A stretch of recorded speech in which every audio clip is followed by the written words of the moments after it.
What actors do that when you see it on camera, you're like, that's it?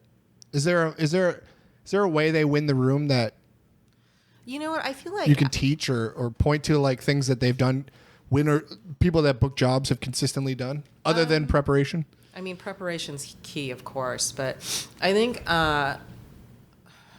actors usually who come in not feeling like everything is banking on this one job. Oh, yeah. You know, like where you have a relaxed air about you and you go in and you just do it because you know this is your craft. This is what you're here to do. You're going to have fun with it. You're going to play with it. You're going to do something different than what someone might imagine reading it, you know?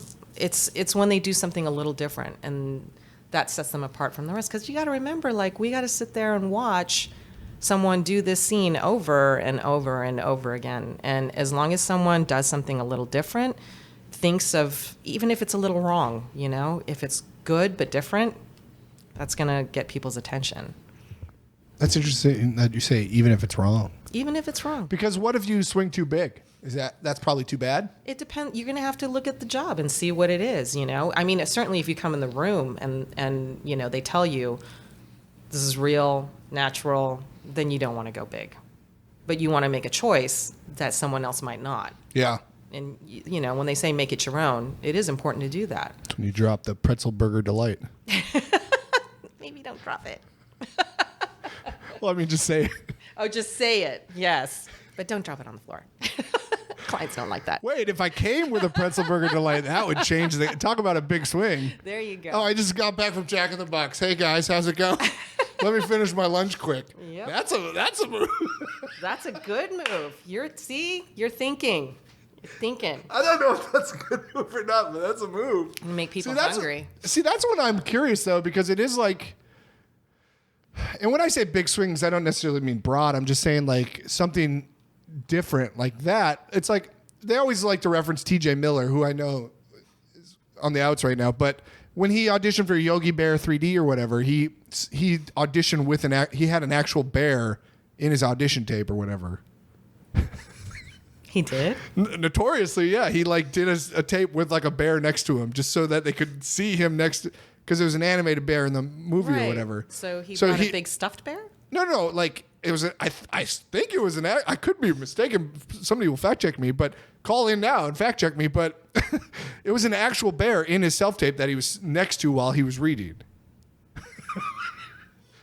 I don't think it was a big bear. I think it was like a baby bear. But oh, of course. A baby bear.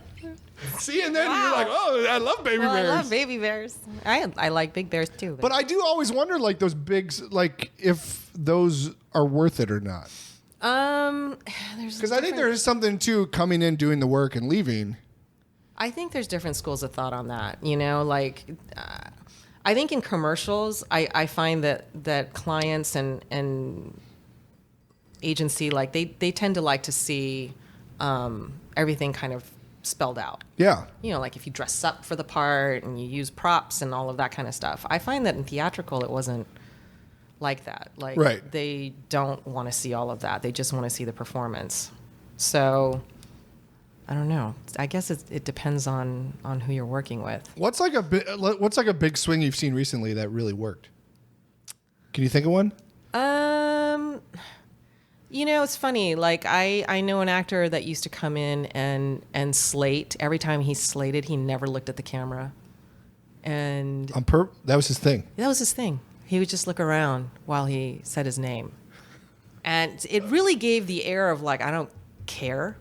Yeah, but in a good way? In a good way. So it was kind of odd, but at the same time, it was like you wanted to watch him because it was something unique. That's interesting. Yeah. Because when I slate, I say my name like serious, and then I do a big goofy smile. That's good. And people, I think so. Yeah. But somebody I self-taped with a couple weeks ago was like, don't do that. That's the weirdest thing I've ever seen. I was like, why? That's who I am. Yeah, and if you do comedy stuff, that's great. Like, to me, if you do something that sets you apart from the rest, because people are sitting there like watching so many hours of auditions, you know, and they're looking for something that sparks, that's different. If you do something the same way that the last 10 people did, it doesn't make you spark. You know what's funny about that though is I feel like every time I see somebody or I've heard stories of people that messed up and wore the wrong thing to the audition. Like everyone's in a suit and this guy shows up in a t-shirt. They always book it because they stood out and then people remember them just based on that. That is my point. But then why should I listen to your wardrobe notes? I should do the opposite of your wardrobe notes. Well, I'm a rule follower. Yeah, you could. I mean, like if they say wear a t-shirt, wear a fun t-shirt. I don't know. Like there's just, it depends on the spot too, The old tuxedo t-shirt. Yeah, there you go. I mean, it is always about making it your own, at the end of the day. Unless you're going out for something like, a representative of the actual brand. Then they get a little picky about that stuff. Sure. I like the idea of making it your own. I think that's probably... You want to show your personality. That's what you're there to sell. Yeah. Yeah. I don't disagree with you.